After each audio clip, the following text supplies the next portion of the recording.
بہت بڑی غلطی ہم نے کی ہے۔ عزیزان گرامی وقار، علماء اہل سنت تو اس بات کو آج محسوس کریں کہ ہمارے دلوں کے اندر پھر سے اگر کوئی طاقت اور پھر سے اگر کوئی قوت ہمیں بیدار کر سکتی ہے تو صرف ناموس رسالت کی حفاظت۔ ایک انگریز اپنے بیٹے کو تعلیم دیتے ہوئے کہتا ہے کہ ہم نے مسلمانوں کو 1000 بار توڑا ہے، 1000 بار حملے کیے، ان کو کئی مرتبہ ٹکڑے میں تبدیل کیا، ان کے بچے قتل کیے، ان کے اوپر بم گرا ہے، پھر بھی یہ جمع ہوتے ہیں، پھر بھی زندہ رہتے ہیں، اسلام پھلتا پھولتا ہے، لاکھوں اور کروڑوں کی تعداد میں بھی قتل ہوئے پھر بھی جی لیتے ہیں۔ کیا وجہ ہے؟ باپ نے کہا کہ ایک ہی چیز ہے جو ان کو پھر سے جمع کرتی ہے، وہ روح محمدی ہے۔ اسی لیے علامہ اقبال نے کہا تھا کہ انگریز یہ کہتا ہے یہ فاقہ کش موت سے ڈرتا نہیں ذرا، یہ فاقہ کرتا ہے، فاقے پہ فاقہ، کھانا پانی کچھ بھی نہیں لیکن موت سے ڈرتا نہیں، یہ فاقہ کش موت سے ڈرتا نہیں ذرا، روح محمدی اس کے بدن سے نکال دو۔ ان لوگوں نے کہا تھا اور اس مشن پر وہ 100 سال سے محنت کرتے آ رہے ہیں کہ مسلمان تو رہے لیکن ان کے جسموں میں روح محمدی نہ رہے، روح محمدی نہ رہے۔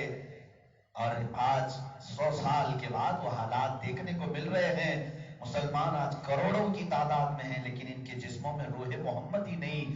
روح محمدی ہوتی تو میرے عزیزوں کشمیر میں اگر ایک عورت چیخ رہی ہوتی تو عرب ہل جاتا، فلسطین میں اگر کوئی قتل ہو رہا تو ہندوستان کے تختے ہل جاتے۔ روح محمدی اگر برقرار ہوتی تو پورے کے پورے مومنین آج ایک جسم کی طرح ہوتے۔ آپ کو معلوم ہے ہندوستان پر سب سے پہلے لشکر کشی کرنے والا جوان کون ہے؟ محمد بن قاسم، 19 سال کا جوان، 19 سال کا جوان۔ میرے مجمع میں بہت سارے جوان بیٹھے ہوں گے جن کی عمر 19 ہو چکی یا اس سے آگے جا چکے، اپنی عمر کو دیکھو اور پھر سوچو اب تک ہم نے کتنے تیر مار لی، ہم نے اپنی زندگی میں کون سے کام کر لیے۔ ایک آپ کو تاریخ بتا رہا ہوں ہندوستان کی، ہند اس وقت سندھ دونوں ملے ہوئے، پاکستان ہندوستان سب ایک ہی تھا۔ یہ سن 90 ہجری کی بات کر رہا ہوں، آج 1442 چل رہی ہے، 90 ہجری کی بات، تقریباً 1300 سال پہلے کی بات۔ راجہ طاہر سنگھ، دابر سنگھ، یہ سندھ کا بادشاہ تھا، راجہ تھا۔ سری لنکا سے کچھ مسلمان عورتیں پانی کے جہاز سے حج کے لیے جا رہی تھی، ان کی کشتی کو گنڈوں نے روک لیا اور ان کا مال لوٹ لیا اور عورتوں کو بندی بنا لیا، قیدی بنا لیا۔ ان عورتوں کی عزت خطرے میں تھی۔ کون سی عورتیں؟ جو حج کے لیے جا رہی تھی۔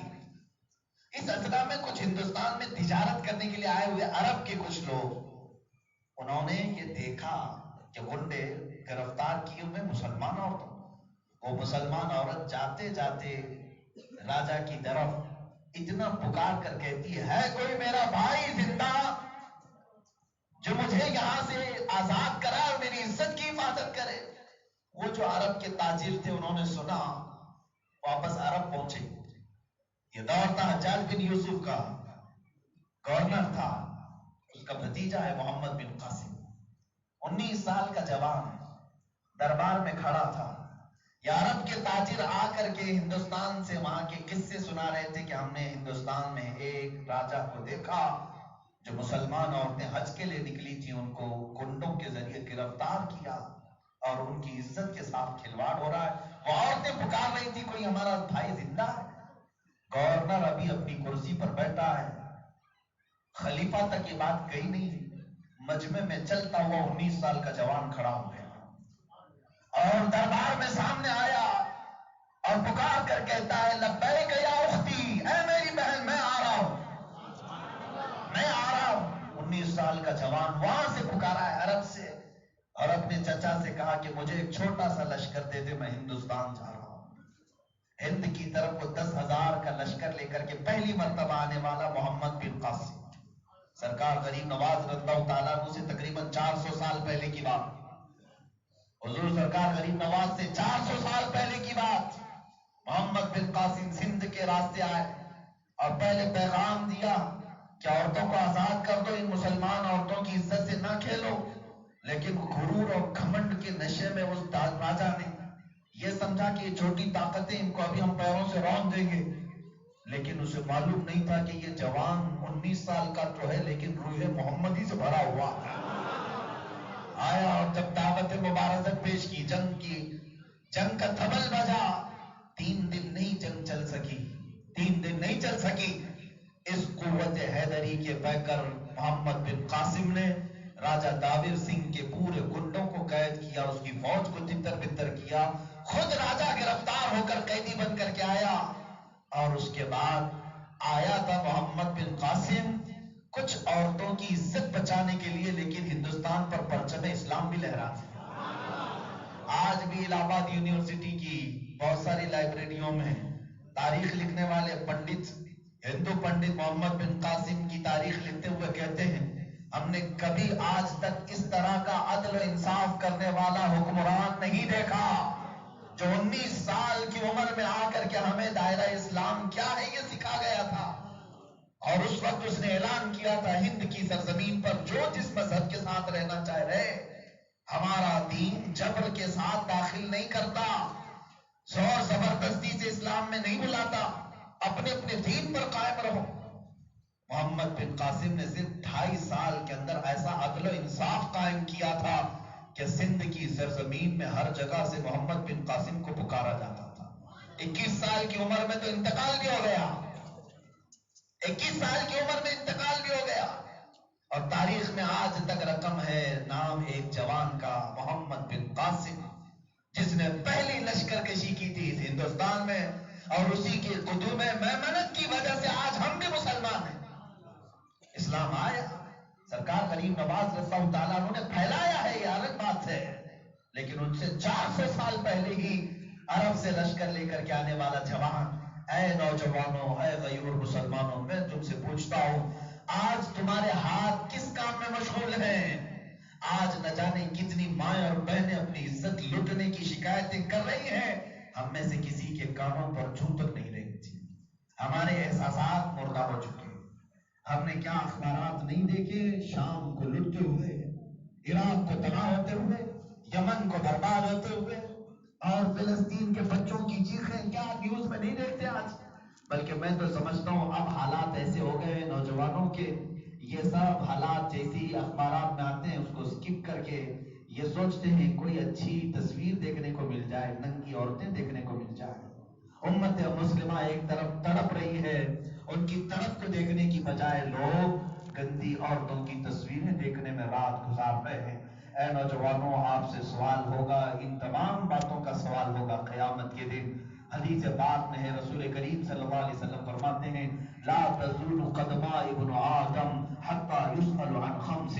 حضور اکرم صلی اللہ علیہ وسلم فرماتے ہیں قیامت کے دن آدم کی اولاد میں جتنے بھی انسان ہیں، کوئی بھی اس وقت تک اپنا پاؤں نہیں ہٹا سکے گا میدان محشر سے جب تک اس سے 5 سوال نہ ہو جائیں۔ یہ 5 سوالوں سے کسی کی بھی چھٹی نہیں۔ حضور اکرم صلی اللہ تعالیٰ علیہ وسلم نے ارشاد فرمایا دی، اس میں سے پہلا سوال یہ ہے، اللہ رب العزت یہ پوچھے گا میں نے تجھے جوانی دی کہاں کہاں خرچہ کیا؟ یہ سب پہلا سوال ہوگا، جو جوان ہو چکے اور جو جوانی گزر چکی۔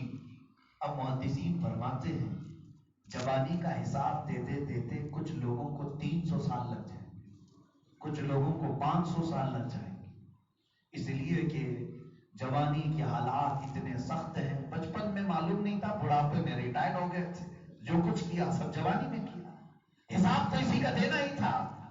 اتنا لمبا وقت بیت جائے گا کہ وہ ہٹ نہیں سکے گا اور اس پر بھاری سے بھاری کیا جانے لگے گا۔ اے نوجوانوں، کیا ہم اس حساب کے لیے اپنے آپ کو تیار رکھیں ہیں؟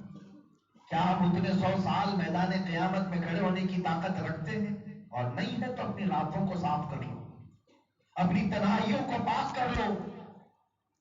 آج موبائل چلاتے ہوئے نوجوان کیا یہ نہیں سوچتا کہ میرا رب مجھے دیکھ رہا ہے؟ پردے کے پیچھے تم اگر اسکرین پر گندی چیزیں دیکھتے ہو تو کیا تمہیں یہ خبر نہیں ہے کہ اللہ علیم و خبیر ہے، وہ دلوں کے حالات کو بھی جانتا ہے۔ یعلم خائنۃ الاعین، قرآن میں اللہ نے فرمایا، اللہ فرماتا ہے وہ تمہارے آنکھوں کی خیانت کو دیکھ رہا ہے، آنکھوں کی خیانت کو دیکھ رہا ہے۔ حالات تو ایسے ہیں کہ ایک بچے نے کہا اس کی توبہ کا بھی ایک عجیب قصہ ہے. بہت ساری تقریریں سنا, توبہ نہیں کر پاتا تھا.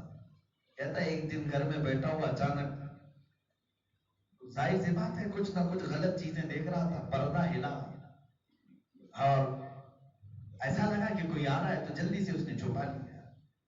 بعد میں پتا چلا کہ بلی آئی تھی, بلی نے پردہ ہلایا تھا اور وہ اچھل کر کے چلی گئی. وہ نوجوان کہتا ہے کہ میں صرف اتنی آہٹ سے بھی ڈر رہا ہوں, اپنے اس چیز کو اس بلی کے سامنے بھی دکھا نہیں سکتا, تو اس رحمان کے سامنے کیسے دکھاؤں؟ اس اللہ رب العزت کی بارگاہ میں جب حکم ہوگا پورے اہل محشر کے سامنے, تمہارے ماں باپ بھی کھڑے ہوں گے, تمہارے بھائی بہن بھی کھڑے ہوں گے, تمہارے رشتہ دار بھی ہوں گے, حد تو یہ میرے عزیزو تمہارے سامنے رسول پاک بھی ہوں گے. اس وقت اگر کہا جائے چل تو بیان کر رات کی تنہائیوں میں کیا کیا کرتا تھا, تو دن کے اجالے میں کیا کیا کرتا تھا, تو کیا ہمارے اندر یہ سکت باقی رہے گی اس دن ہمیں ساری چیزیں کہنے کی؟ بلکہ بعض حدیثوں میں یہ ہے کہ قیامت کے دن کچھ لوگ تمہیں تانا ماریں گے, اے فلاں بن فلاں تو بہت نیک تھا, تجھے کیا ہو گیا, تیرے اتنے کرتوت کیسے نکل آئے آج؟ یہاں تک کہ جو لوگوں کو کہتا تھا اور خود عمل نہیں کرتا تھا, اس کے بارے میں حدیث مشکات شریف کی, میدان قیامت میں اس کے پیٹ سے اس کی انتڑیاں پیچھے کے مقام سے نکالی جائیں گی اور ایک کوٹھے پر ایک لکڑی پر باندھ کر کے اسے گھمایا جائے گا. لوگ اس کو پہچانیں گے اور پوچھیں گے یہ اچھا آدمی تھا, ہمارا پڑوسی ہے, نیک تھا, یہ تو سب ٹھیک ٹھاک تھا, اچھا مسلمان تھا, اسے کیا ہوا؟ صاحب پوچھنے کے لیے اس کے ارد گرد جمع ہو جائیں گے. وہ کہتا ہے, وہ پکارے گا قیامت کے دن, اے لوگوں تم نے میرا صرف ظاہر دیکھا تھا, میرا باطن بہت گندا تھا, میں کہتا کچھ اور تھا کرتا کچھ اور تھا, اس لیے سب کے سامنے اللہ نے مجھے ذلیل کیا ہے. پیچھے کے مقام سے انتڑیاں نکالنا اور ایک کھمبے پر باندھ کر اسے گھمانا معمولی بات نہیں. سنتے ہوئے اور پڑھتے ہوئے بدن کے رونگٹے کانپ جاتے ہیں. اے عزیزان کرام وقار, بہت دیر ہو چکی ہم جو دوسرے راستے پر چل پڑے, اور یاد رکھو اگر گاڑی چلاتے ہوئے دو راستے آ گئے, غلطی سے دوسرے راستے پر چلے گئے تو جلدی یو ٹرن بھی نہیں ملتا کہ واپس آئیں پھر اس راستے پر جائیں. لیکن یاد رکھ لینا کہ واپس آ کر پھر اس راستے پہ جانے میں ایک عمر کا حصہ بھی چلا جاتا ہے. آج جس کے پاس وقت ہے, جوانی ہے, قوت ہے, طاقت ہے, ہوش ہے, اس کے لیے میں دعوت ضرور دوں گا کہ توبہ کر لو, آج کی رات توبہ کر لو اور باز آ جاؤ اور اپنے رب کو گواہ بنا کر کے کہو کہ اے مولا مجھے دنیا کوئی اور راستے پر لے جانا چاہتی تھی, تیرا شکر ہے مولا تو نے اپنے گھر میں بلا کر تیرے نبی کا راستہ دکھا دیا. اللہ تعالیٰ کا شکر ادا کرو. اور کبھی کبھار میں اس بات کو بھی محسوس کرتا ہوں, مسجد میں اور مجمع میں اتنے سارے لوگ آئے ہوئے ہیں, آپ سب کیوں آئے ہوئے ہیں؟ مولانا لوگ بلا کر گئے, بہت سارے لوگ شکایت بھی کرتے ہیں. حضرت ہمارے محب گرامی حضرت مفتی مشتاق صاحب بھی کہہ رہے تھے کہ محصور کا بڑا الگ مزاج ہے کہ لوگ آتے نہیں ہیں, جلسوں میں آتے نہیں ہیں. میرے عزیز, میں حضرت سے ادباً کہوں گا آتے نہیں ہیں یہ نہ کہو, اللہ بلاتا نہیں. جب تک رب تعالیٰ کی توفیق نہیں ہوتی اس کی دہلیز پر کوئی قدم بھی نہیں رکھ سکتا, کوئی نہیں آتا. اور حدیث پاک میں میرے آقا صلی اللہ تعالیٰ علیہ وسلم نے ارشاد فرمایا, جب اللہ تعالیٰ بندوں میں سے کسی کے ساتھ بھلائی کرنے کا ارادہ فرماتا ہے تو اسے اپنے گھر تک کا راستہ دکھاتا ہے. اے حاضرین مجلس, اپنی قسمت پر رشک کرو کہ مولا نے آج تمہارے ساتھ بھلائی کا ارادہ کیا, اس لیے تو یہاں تک پہنچایا. اور بھی تو لاکھوں لوگ ہوں گے, اور بھی تو ہزاروں ہوں گے, سب اپنے اپنے گھروں میں مست ہوں گے, کوئی بازار میں, کوئی دکان میں. تم اللہ کے گھر میں اس چھت کے نیچے کیسے بیٹھ گئے؟ شکر بجا لاؤ کہ مولا نے سب کو الگ الگ جگہوں پر رکھا اور ہم غریبوں کو اپنے گھر کی چھت کے نیچے رکھا. اب یہاں سے اصلاح کا وقت ہے میرے عزیزوں, آج بدلنے کا وقت ہے. جب رب تبارک و تعالیٰ تمہیں بدلنے کے لیے یہاں بلایا, اب پھر اس کو بھی ٹھکرا کر کے چلے گئے تو پھر ہرما نصیب کہلاؤ گے, بد نصیب کہلاؤ گے, اور قسمت کے مارے ہوئے کہلاؤ گے. عزیزان گرامی وقار, میں بعض روایات کے ذریعے سے اپنے نوجوانوں کو بیدار کرنا چاہوں گا.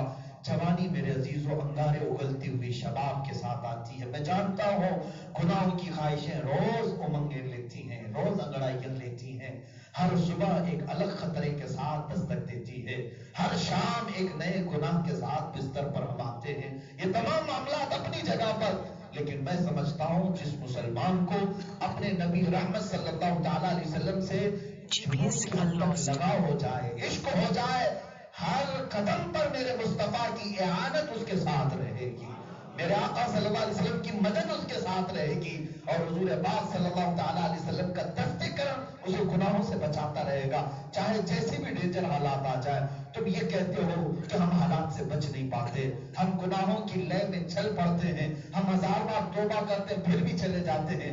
نہیں میرے عزیز، تم غلط کہہ رہے ہو۔ تمہارے پاس اگر روح محمدی ہوتی، میرے آقا کو حاضر و ناظر مانتے، تو ایسا نہیں ہو سکتا کہ حضور تجھے تنہا چھوڑ دیں، حضور تجھے گناہوں کے میدان میں اکیلا چھوڑ دیں، ایسا نہیں ہوتا۔ حضور اکرم صلی اللہ تعالیٰ علیہ وسلم فرماتے ہیں لو شوکۃ تدخل فی رجل قدم امتی، اگر میری امت کے کسی کے قدم میں کانٹا بھی چھپ جائے تو مجھے اس کا درد کا احساس ہوتا۔ وہ رسول پاک حضور اکرم صلی اللہ علیہ وسلم فرماتے ہیں تمہارے تلووں میں کانٹا چبھے، اس کے درد کا احساس بھی مدینے والے کو ہوتا ہے، تو تمہارے گناہوں کے دلدل میں پھنسے ہوئے ہونے کا احساس کیا رسول پاک کو نہیں ہوتا؟ ہوتا ضرور ہے۔ وہ رسول انتظار کرتے ہیں میرا امتی میرے دربار میں واپس کب آئے گا۔ اے غلاموں، تم نے وظیفے کیے ہوں گے بہت سارے، لیکن امام اہل سنت فاضل بریلوی کا ایک وظیفہ میں دے دیتا ہوں۔ جو گناہوں سے بچ نہیں پاتے، جو عیاشیوں سے باہر نہیں آ پاتے، ان کے لیے بہترین علاج یہ ہے۔ ہمارا تو سنیوں کا مسئلہ کوئی مسئلہ نہیں ہے الحمدللہ، اس لیے کہ ہم اپنے نبی کو حاضر و ناظر مانتے ہیں۔ رسول حاضر بھی ہے، ناظر بھی ہے، حضور ہمیں دیکھ بھی رہے، یہ عقیدہ ہے نا ہمارا الحمدللہ۔ حاضر و ناظر رسول کو ماننے والوں کے لیے کوئی دقت ہی نہیں ہے، ان کے لیے دقت ہے جو کہتے ہیں مر کر مٹی میں مل گئے، وہ پکارے تو کس کو پکاریں گے؟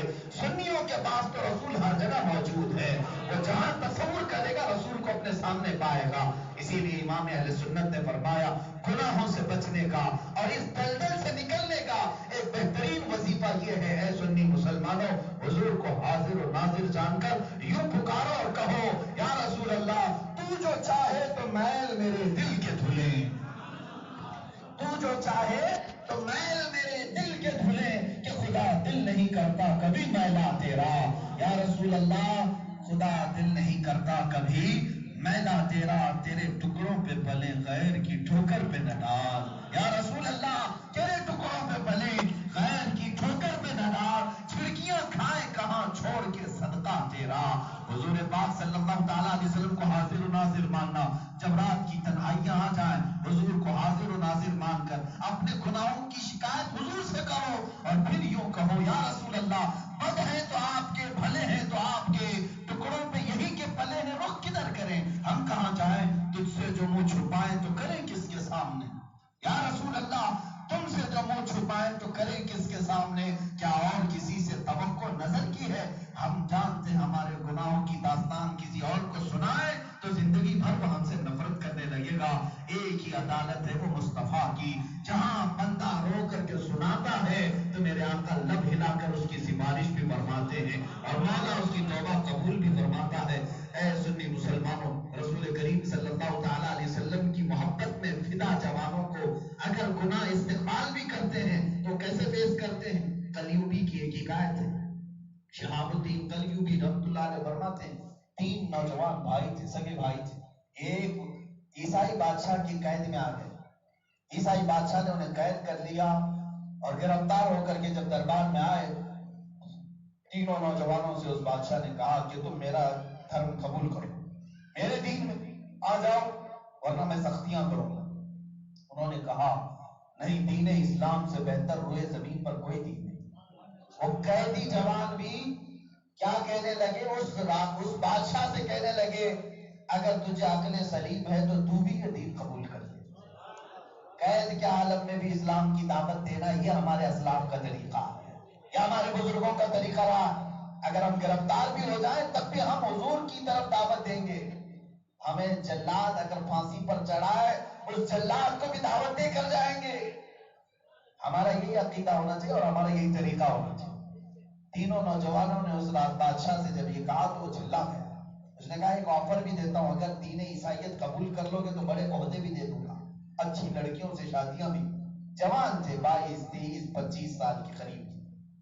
نہیں قبول کی. اس بادشاہ نے گرم تیل منگوایا اور اس کے بعد چولہا لگا کر ایک بڑی کڑھائی میں تیل گرمایا، اور جب تیل کھولنے لگا تو اس بادشاہ نے کہا کہ ان بھائیوں میں سے ایک کو اٹھاؤ، تیل میں ڈالو. تیل میں ڈالنے کا حکم ہو. جلاد نے اٹھایا، بڑے بھائی کو تیل میں جھلسا دیا. جیسے ہی ڈالا اور پورا بدن جل گیا. گرم کھولتے ہوئے تیل میں کسی زندہ آدمی کو ڈالنا معمولی بات ہے. گناہ استقبال کے لیے تیار ہے. لڑکیاں مل رہی تھی، دولت، شباب، کباب سب مل رہا تھا. چاہتا تو وہ آفر لے لیتا، لیکن وہ بکا ہوا جوان نہیں تھا. بازار مصطفیٰ میں جو بک جاتا ہے پھر کسی اور کے ہاتھوں کبھی نہیں بکتا. اسے کوئی دنیا کی طاقت خرید نہیں پاتی. جھلس گیا. اس کے بعد دوسرے جوان بھائی کو بلایا، کہا کہ تیرا کیا خیال ہے؟ کہا میرا بھی وہی خیال ہے جو میرے بڑے بھائی کا تھا. بادشاہ نے اسے بھی اٹھایا اور تیل میں ڈال دیا. چھوٹا جوان 21 سال کا غالباً وہ بچاتا تھا. دو نوجوان بھائیوں کو کھولتے ہوئے گرم تیل میں ڈالا گیا. جسم جل گیا اور وہ وفات پا گئے. دونوں شہید ہو گئے. ایک جو بچا تھا، اس کے لیے بادشاہ کا ایک وزیر تھا، بڑا زیرک، بڑا چالاک. وہ قریب آیا بادشاہ سے، کہا بادشاہ سلامت، مجھے تھوڑا سا ٹائم دے دے، میں اس کا پورا چینج کر کے لاؤں گا، اس کا پورا دین بدل کر کے لاؤں گا، مجھے 1 مہینے کا ٹائم چاہیے. بادشاہ نے کہا ٹھیک ہے، اس پر محنت کرو، اگر یہ بدل جاتا ہے تو تجھے بھی انعام، اسے بھی انعام. وہ وزیر لے گیا اپنے گھر. اس کا کیا حربہ تھا، وہ کیا منصوبے سے لے آیا تھا. اے جوانوں غور سے سنو، یہی حربہ آج پوری دنیا تم سب کے ساتھ آزما رہی. اس وزیر کی ایک خوبصورت بیٹی تھی، بہت ہی حسین و جمیل بیٹی، جس کے رشتے کے پیغامات بادشاہوں کے بیٹوں سے آتے تھے. وہ وزیر اپنی اس بیٹی کو اس نوجوان کے پیچھے لگا دیا. یہ نوجوان گھر پر آیا وزیر کے، اسے ایک کمرہ دیا گیا. کمرے میں رات کے وقت اس عورت کو، لڑکی کو بھیج دیا جاتا، لیکن جیسے ہی وہ لڑکی کمرے میں آتی، یہ نوجوان مسلح بچھا کر سجدے میں چلا گیا. اٹھتا ہی وہ انتظار کرتی رہتی، سورج نکل آتا، لیکن اس کے مسلح سے سجدہ ختم نہیں ہوتا. وہ وہیں رہ جاتا. جب وہ تھک ہار کے چلی جاتی تو مسلح اٹھاتا اور سو جاتا. یہ مسلسل 1 مہینے تک وہ کرتا رہا. بچنا چاہو تو رب تعالی 1000 راستے پیدا کرتا ہے، لیکن خود بچ نہ پا کر کے لوگ بلیم کرتے ہیں شیطان کو، الزام لگاتے ہیں شیطان پہ، شیطان بہکا دیا. خود جب شیطان بن چکے ہیں تو کیا شیطان کو بلیم کریں. عزیزان گرامی، 1 مہینہ گزرنے کو آیا، وہ لڑکی تھک گئی، اپنے دامے فریب میں پھانس نہ سکی، اپنے جلوے، اپنے حسن، ساری چیزیں دکھا دکھا کر تھک چکی. پھر اس دن 1 مہینہ ہونے کے قریب اس عورت نے پیچھے سے کہا، اے دیوانے، ایک بار مجھے دیکھ تو لے. میرے حسن و جمال کو دیکھنے کے لیے کتنے بڑے بڑے بادشاہوں کے شہزادے کھڑے ہیں، پیغام نکاح بھیجتے ہیں، اور تو ہے کہ ایک نظر اٹھاتا نہیں. ایک بار تو میرے حسن کو دیکھ لے. جانتے ہو اس جوان نے کیا کہا؟ اس جوان نے کہا، جن آنکھوں میں جمال مصطفیٰ بسا، یہ آنکھیں امانت ہے مصطفیٰ کے لیے. ان آنکھوں کو تجھ جیسا حسن کبھی دھوکہ نہیں دے سکتا. اتنا کڑک جواب، اتنا مضبوط جواب، منہ پھیرے بغیر جواب دیا. وہ خاتون کا دل پسیج گیا اور کہا، دھرم کیا ہوتا ہے، دین کیا ہوتا ہے، اب میں نے تجھ سے سیکھا. مذہب کیا ہوتا ہے، اپنے نبی سے محبت کیا ہوتی ہے، تجھ سے سیکھا. اور وہ لڑکی کہتی ہے، اے جوان، کیا ہی اچھا ہوتا کہ تو بھی مجھے اسلام میں داخل کر دے. اسی رات کو اس نے کلمہ طیبہ پڑھایا، اس خاتون کو اسلام میں داخل کیا. یہ ہوتے ہیں جوانان مصطفیٰ. دنیا ان کے پاس گمراہ کرنے کے لیے آتی ہے، لیکن وہ دنیا کو عشق مصطفیٰ کا ہار پہناتے ہیں. جو آیا محبت مصطفیٰ میں رنگ جائے. تمہارے پاس اگر دولت آئے تو اس دولت حرام کو حلال میں بدل دو. اگر کوئی لڑکیاں، جوان خواتین گمراہ ہو چکی ہیں، بہکتی ہیں، جوانوں کی یہ کہ انہیں عشق مصطفیٰ سے سرشار کر کے کنیزان فاطمہ میں شامل کریں. یہ نوجوانوں کی ذمہ داریاں. اس جوان نے جب اس خاتون کو کلمہ پڑھایا تو خاتون کہتی اب میں تجھے زیادہ دیر اپنے گھر میں قید نہیں رکھنا چاہتی, میں تجھے یہاں سے نکلنے کا راستہ دیتی ہوں. بیڑیاں کھول دی, دروازے کھول دی. وہ جوان جانے لگا تو خاتون کہتی ہے میرا اس گھر میں اب کیا کام, تیرے ساتھ میں نہیں چلتی. میں دربار اسلام جہاں بھی ہوگا وہاں تیرے ساتھ رہنے کو پسند کرتے ہو. اتنی خوبصورت دوشیزہ وزیر کی بیٹی ایک نوجوان کے ساتھ چل پڑی. رات کے وقت یہ دونوں شہر کو کراس کرتے ہوئے نکلے, حدوں کے باہر آئے تو اچانک گھوڑوں کے دوڑنے کی آواز آئی. گھوڑے دوڑتے ہوئے ان کا پیچھا کرنے لگے. یہ ڈر کر کے ایک درخت کے پیچھے چھپ گئے. شاید بادشاہ کو خبر ہو گئی یا وزیر کو اطلاع ہو گئی کہ ہم دو بھاگ چکے ہیں. وہ لڑکا بھی بھاگا ہے اور وزیر کی لڑکی بھی بھاگی ہے. پکڑنے کے لیے ہمارے پیچھے فوج آ گئی. یہ درخت کی اوٹ میں چھپے تھے. وہ جو فوج آئی سیدھے وہ درخت کے پاس آ کر رک گئی. گھوڑوں کی آواز بند ہو گئی. لیکن جیسے ہی اس جماعت میں سے اس شخص کا, اس نوجوان کا نام لے کر پکارا گیا, فلاں بن فلاں باہر آ جاؤ. جب یہ درخت کے سامنے سے باہر نکل آتا ہے تو دیکھا وہ بادشاہ کی فوج نہیں, گھوڑوں پر اس کے دو شہید بھائی سوار,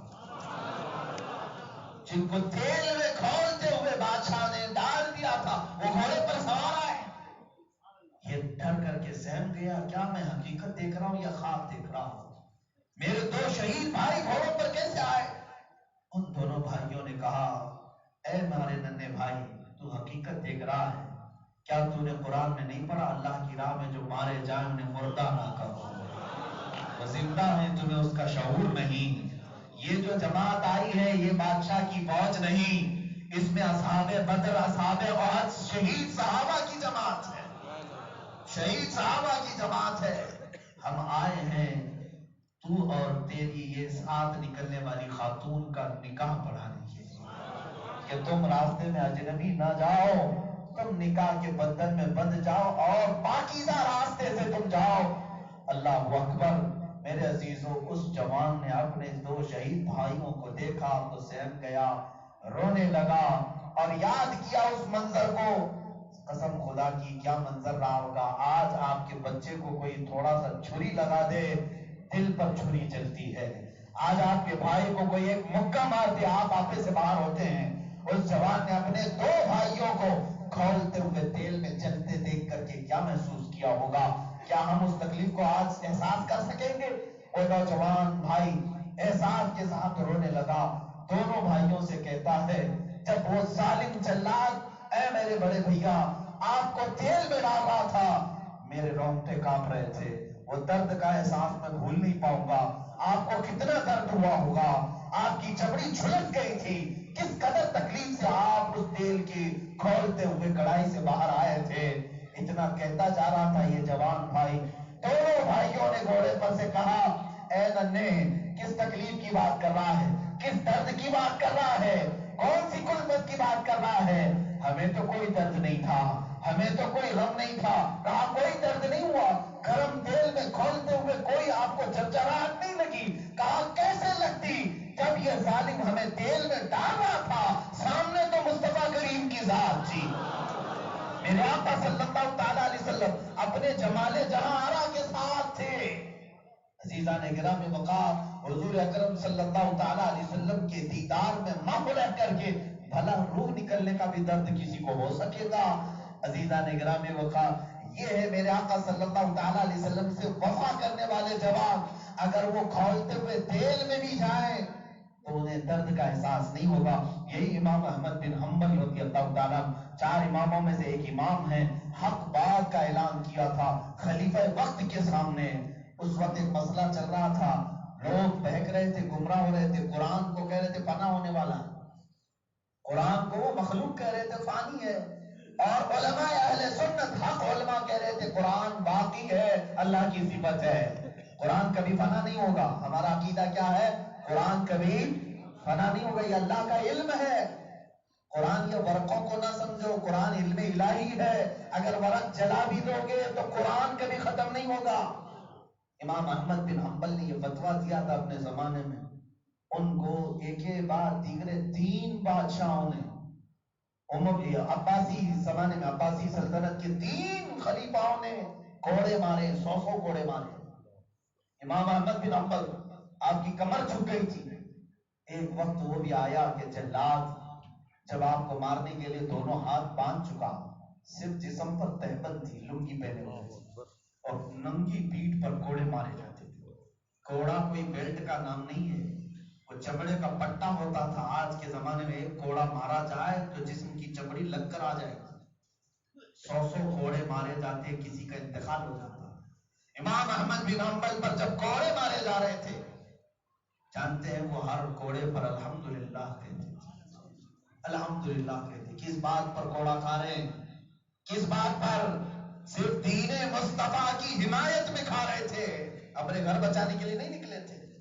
علماء کو یہاں سے بہت ساری چیزیں سیکھنے کو ملتی ہیں۔ علماء اہل سنت حق بولنے میں کبھی کوئی کوتاہی نہ کریں، کوئی نرم گوشہ نہ اختیار کریں۔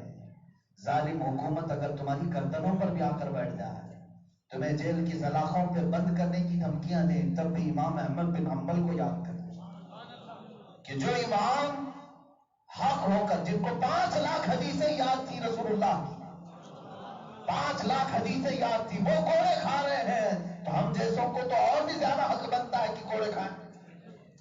ہماری کون سی زندگی ہے؟ ہم کون سے بہت بڑے ترم خاں ہیں؟ پھر بھی ہم اپنی سیفٹی کے لیے باہر نکلنا ہی نہیں چاہتے ہیں۔ بہت سارے علماء کو یا تو ان کی کمیٹیوں نے زبان پہ تالے لگا رکھے ہیں، مولانا بولنا مت، حالات خراب ہو، حالات خراب ہے، تھوڑا دیکھ کر کے بولو، سوچ سمجھ کر کے بولو۔ یہ لوگ علماء کی زبانوں پر تالے لگا رہے ہیں۔ میں ان سے کہتا ہوں میاں حالات خراب ہیں، حالات خراب ہیں آج۔ تو رسول پاک صلی اللہ تعالیٰ علیہ وسلم جب مکہ میں دعوت دے رہے تھے، حالات بہت اچھے تھے، بہت اچھے حالات تھے۔ وہاں بلال حبشی کے پیر میں رسی ڈال کر مکہ والے کھینچتے تھے، حالات اچھے تھے۔ خبیب ابن عدی کو سولی پر چڑھا کر کے آنکھوں میں سلائیاں پھیر رہے تھے، حالات اچھے تھے۔ جب وہاں خباب بن الارد کو ٹکڑے کر رہے تھے مکہ والے، حالات اچھے تھے۔ ارے ان لوگوں کو کہنا چاہیے تھا اس وقت کے حالات خراب ہیں، تھوڑا چھپ کر کے کریں۔ اس وقت اتنے گرم حالات میں بھی، تپتی ہوئی ریت میں بھی بلال حبشی نے عہد عہد کا نعرہ لگایا تھا۔ تو آج کچھ حالات خراب، زیادہ سے زیادہ کیا ہوگا؟ ہماری گردنیں جائیں گی، اور ہم نے رکھی ہی ہے گردن رسول اللہ کے۔ عزیزان گرامی بتا، میں بات عرض کر رہا تھا امام احمد بن حنبل کی، کوڑے مارے جا رہے تھے، لیکن ایک عاشق رسول کو دیکھے، کچھ کوڑے پڑے تو تہبند کھلنے لگی، لنگی کھلنے لگی، آپ کو رونا آ گیا، آنکھوں سے آنسو آ گئے۔ کوڑے پڑنے کے درد سے نہیں، سطر کے کھلنے کے ڈر سے۔ سطر کھل جائے گا۔ جو بے حیا لوگ جان بوجھ کر کے آج سطر کھول کے گھومتے ہیں، انہیں شرم کرنا چاہیے۔ کوڑے کھاتے ہوئے بھی امام رو رہے ہیں کہ سطر کھل نہ جائے۔ تمہارے پاس کوئی بھی ایسا کوڑا نہیں پڑا، پھر بھی کپڑے پھاڑ کے گھوم رہے ہیں۔ یاد رکھنا، اپنے سطر کو کھولنا حرام، دیکھنے والا بھی حرام، پہننے والا بھی حرام۔ کتنے تو ایسے مسجدوں میں نماز خراب کرتے ہیں لوگ، معاذ اللہ رب العالمین۔ امام احمد بن حنبل کی آنکھوں سے آنسو آ گئے، رونے لگے۔ اسی اثنا میں جلاد مارتے مارتے اچانک رک گیا۔ کیسے جانتے ہیں؟ اچانک پیچھے سے 2 ہاتھ آئے، احمد بن حنبل کی لنگی کو پکڑ لیے۔ 2 ہاتھ نمودار ہوئے اور ان کی تہبند کو پکڑ لیا۔ جیسی یہ بات آئی، امام احمد بن حنبل ہنسنے لگے، کہا سارے غم کافور ہو گئے، سب غم بھلا دی۔ اور اس کے بعد اس سے کہا کوڑے مارنے والے سے، اب تو آؤ نا، تیرا جو کام ہے وہ تو کر۔ وہ رک گیا، پوچھا کہ اچانک تم روتے روتے یہ کیسے ہنسنے لگی، تمہاری تہبند صحیح کیسے ہوئی؟ امام احمد بن حنبل نے کہا جس کے لیے کوڑے کھا رہا تھا وہ تشریف لے آیا۔ عزیزان گرامی وقار، ان کے نثار کوئی کیسے ہی رنج میں ہو، جب یاد آ گئے ہیں سب غم بھلا دیے، جب یاد آ گئے ہیں سب غم بھلا دیے ہیں۔ میرے کریم سے اگر قطرہ کسی نے مانگا، دریا بہا دیے ہیں، در میں بہا دیے۔ اور رسول پاک صلی اللہ تعالیٰ علیہ وسلم جن کے بارے میں قرآن کہتا ہے عزیز علیہ ما عنتم، وہ تمہارا کسی کا تکلیف میں پڑنا دیکھتے نہیں، حضور کو گوارا نہیں ہوتا۔ اور آج ہماری یہ حالت ہے میرے عزیزوں کہ ہم نے رسول پاک کو فراموش کیا، حضور آج تک ہمیں فراموش نہیں کی۔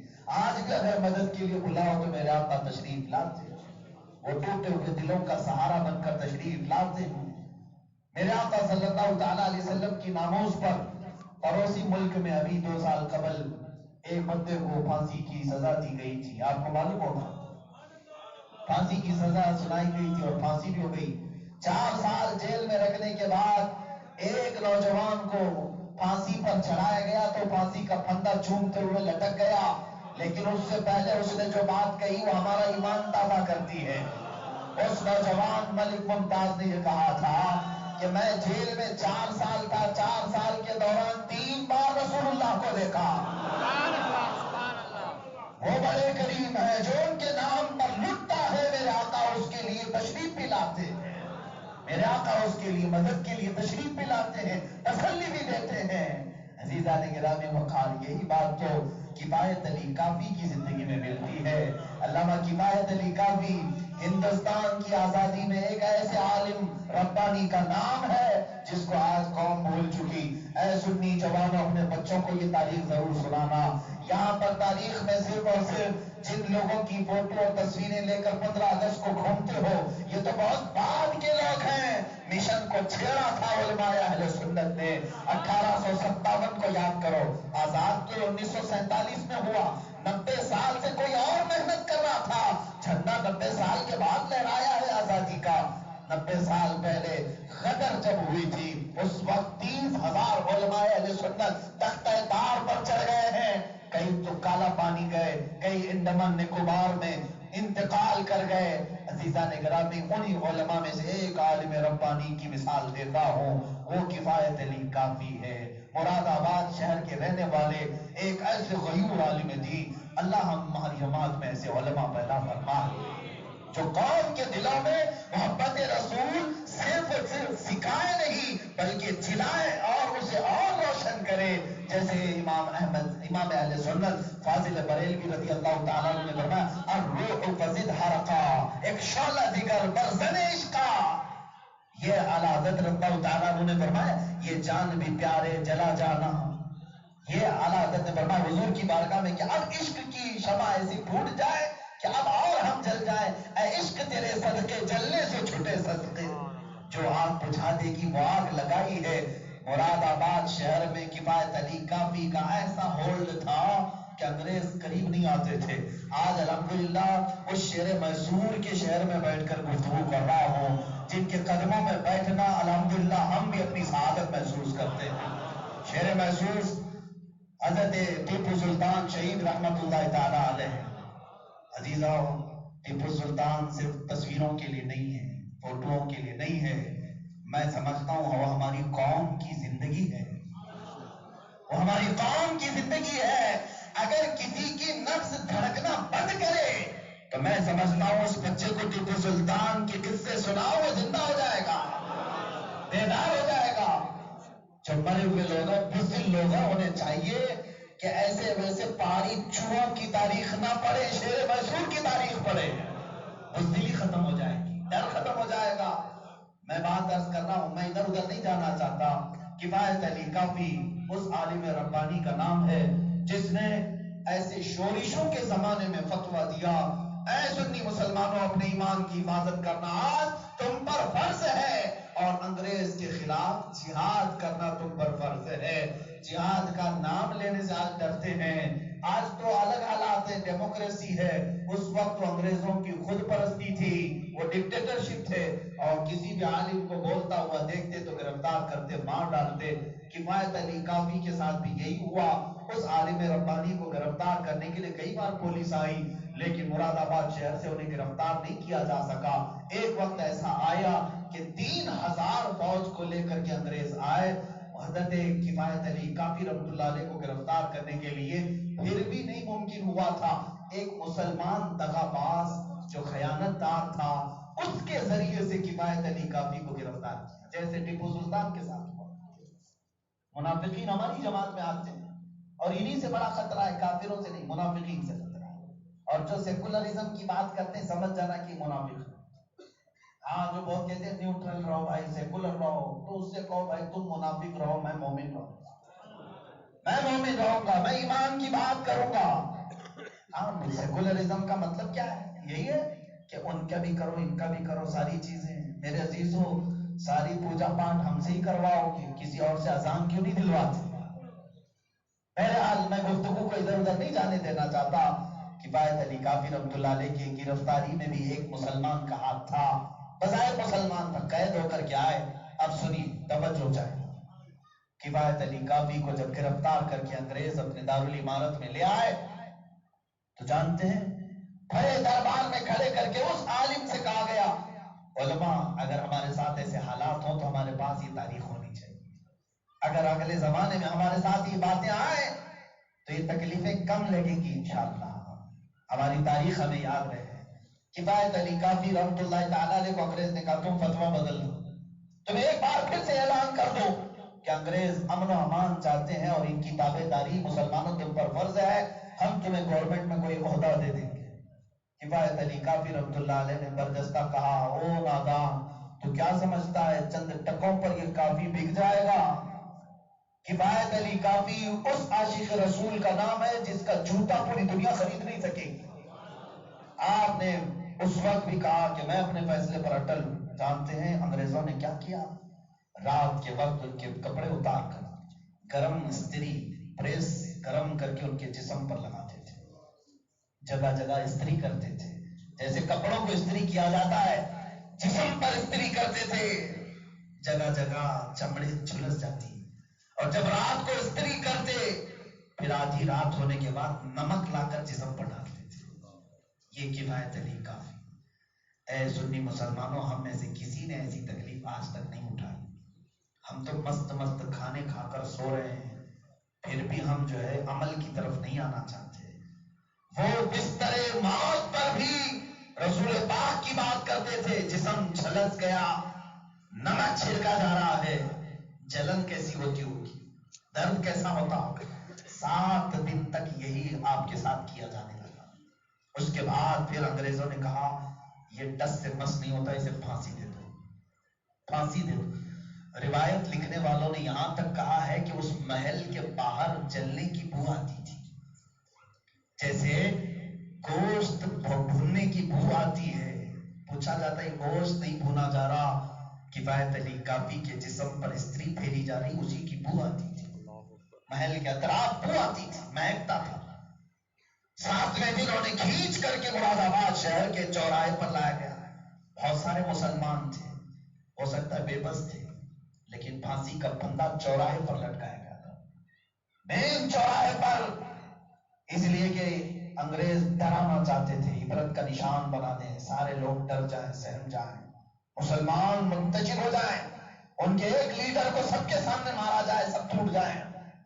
لیکن انہیں معلوم نہیں اسلام زندہ ہوتا ہے ہر کربلا کے بعد.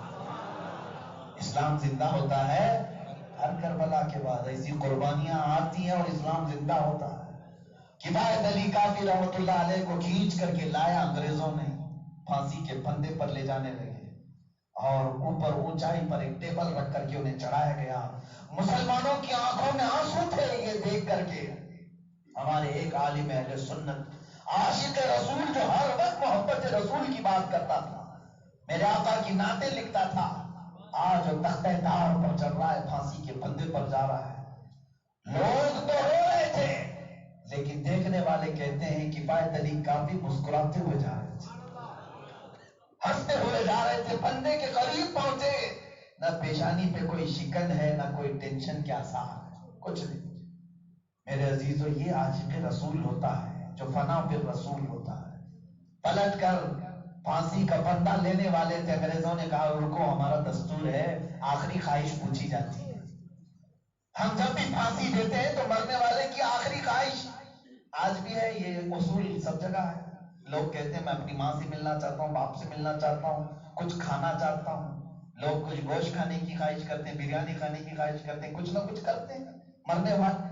کفایت علی کافی سے انگریزوں نے کہا تمہاری کوئی آخری خواہش ہے؟ یہ اصول ہے ہمارا، پھانسی دینے سے پہلے ہم آخری خواہش مرنے والے سے پوچھ لیتے ہیں۔ کفایت علی کافی نے کہا ہاں اگر تم آخری خواہش پوچھتے ہو تو میری ایک خواہش ہے کہ پھانسی کے پھندے پر چڑھنے سے پہلے ایک بار نعت رسول پڑھنا۔ حضور اکرم صلی اللہ تعالی علیہ وسلم کی بارگاہ میں خراج عقیدت پیش کر لوں، اجازت دی گئی، پڑھو۔ اللہ اللہ، وہ نعت کے مصرے آج بھی رقم ہے، آج بھی رقم ہے۔ مسلمانوں کو مخاطب کرتے ہوئے وہ وقت کا عظیم بہادر جس کے قدموں پہ ہماری پگڑیاں نچھاور ہو، وہ کفایت علی کافی کہتے ہیں کوئی گل باقی رہے گا نہ چمن رہ جائے گا، کوئی گل باقی رہے گا نہ چمن رہ جائے گا، پر رسول اللہ کا دین حسن رہ جائے گا۔ اطلس و کم خواب کی پوشاک پہ نازا نہ ہو، اس تنے بے جان پر خاکی کفن رہ جائے گا۔ سب فنا ہو جائیں گے کافی وہ لیکن حشر تک، سب فنا ہو جائیں گے کافی وہ لیکن حشر تک نعت حضرت کا زبانوں پر سخن رہ جائے گا، نعت حضرت کا زبانوں پر چلن رہ جائے گا۔ عزیزان گرامی وقار، یہ ہے محبت رسول میں اپنی جان فدا کرنے والے ان غیور مسلمانوں کی تاریخ کے چند اوراق میں نے تمہارے سامنے کھولے۔ صرف اور صرف میں نے اپنی تقریر میں مجاہدین کے کردار اس لیے بیان کیے کہ اگر کہیں سے ڈر، بزدلانہ طریقہ سہمنے کا کوئی شوق ہو رہا ہو تو ان غیور اور نوجوانوں کو پڑھو اور اپنے دلوں سے خوف نکالو، اور آؤ اسی مصطفیٰ کریم صلی اللہ علیہ وسلم کی گلیوں میں جہاں سے ہمارا سفر شروع ہوا تھا، ہمارا سفر شروع ہوا تھا مدینے کی اس بستی سے کہ ہم جس طرف نکل جاتے تھے پرچم اسلام لہرا کر کے آتے تھے، حتیٰ کہ ہماری تاریخ میں یہ ہے اے مسلمانوں، ہماری تاریخ یہ ہے کہ ہم اگر سمندر کو کہتے تو سمندر راستہ دے دیتا، ہم نے بادلوں سے کہا تو بادلوں نے راستے موڑ لیے، آندھیاں اپنا رخ موڑ لیتی تھی۔ اسی لیے تو علامہ اقبال نے مسلمانوں کی تاریخ میں ہی تو یہ کہا ہے کہ حق سے سرکش ہوا کوئی تو بگڑ جاتے تھے، تیر کیا ہم دوست سے بھی لڑ جاتے تھے، اور اگر اڑ جاتے میدان میں تو پاؤں شیروں کے بھی میدان سے اکھڑ جاتے تھے۔ اور ہمارا حال یہ تھا تھی اذانیں کبھی یورپ کے کلیساؤں میں تو کبھی افریقہ کے تپتے ہوئے صحراؤں میں، دشت تو دشت ہے دریا بھی نہ چھوڑے ہم نے، پہلے ظلمات میں دوڑا دیے گھوڑے ہم نے، آ گیا عین لڑائی میں گر وقت نماز، قبلہ روحوں کی زمین بوس ہوئی قوم حجاز، ایک ہی صف میں کھڑے ہو گئے محمود و ایاز، نہ کوئی بندہ رہا نہ کوئی بندہ رہا۔ یہ ہماری تاریخ ہے، یہ ہماری روشن تاریخ ہے۔ اے سنی مسلمانوں، ہم جس طرف چاہتے استقبال کرنے والے علاقے ہمارے پاس ہوتے۔ آپ کو معلوم ہے دریائے نیل سوکھ جاتا تھا، بار بار سوکھتا تھا۔ عمر بن خطاب رضی اللہ تعالیٰ عنہ نے ایک خط لکھا دریائے نیل کے نام پر، اے نیل اگر تو اپنی مرضی سے بہتا ہے تو ہمیں تیرے پانی کی ضرورت نہیں، اور اگر تو اللہ کے حکم سے بہتا ہے تو رسول اللہ کا غلام عمر تجھے حکم دیتا ہے کہ واپس بہ جا۔ دریائے نیل 16 گز اوپر آ چکا تھا۔ یہ ہے محبت رسول میں جینے والے غلاموں کی تعریف۔ ہم نے کہیں پر بھی دیکھا ہے، طارق بن زیاد کو دیکھا، اندلس گیا ہے، اسپین گیا ہے، ایک لشکر اسلام لے کر کشتیاں چلا دی تھی، تاریخ معلوم ہے۔ پہلی مرتبہ مسلمان یورپ میں جا رہے اسلام لے کر تو دریا پار کر کے اس طرف گئے کشتیوں میں، لکڑی کی کشتیاں تھی۔ طارق بن زیاد نے کہا صاحب کشتیوں کو آگ لگا دو۔ کہا کیوں؟ کہا کہ ہم مسلمان ہیں، ہم پیچھے جانے کا سوچتے ہی نہیں، ہم جس طرف گئے یا تو مریں گے یا تو پھر پرچم اسلام لے رہا ہے۔ یہ جذبے تھے۔ طارق بن زیاد کو پڑھنا چھوڑ دیا، نور الدین زنگی کو پڑھنا چھوڑ دیا، صلاح الدین ایوبی کو پڑھنا چھوڑ دیا۔ اے مسلمانوں دور کیوں جاتے ہو؟ میسور والے صرف ٹیپو سلطان کو ہی پڑھ لیں، میں سمجھتا ہوں کہ پھر سے ان کا یہ کھویا ہوا وقار واپس آ جائے، عزت پھر سے مل جائے، اور شاید ہو سکتا ہے کہ جس کو اقبال نے کہا ہے وہ پھر ہمارے پاس لوٹ آئے، قوت عشق سے ہر پست کو بالا کر دے، دہر میں نام محمد سے اجالا کر دے، کی محمد سے وفا تو نے تو ہم تیرے ہیں، یہ جہاں چیز ہے کیا لوح و قلم تیرے ہیں۔ مسلمانوں میری تقریر کا خلاصہ آپ نے سمجھ لیا ہوگا، میں نے جو کہنا چاہا اب میں سمیٹ کر کے آپ کو بتاتا ہوں چند جملوں میں۔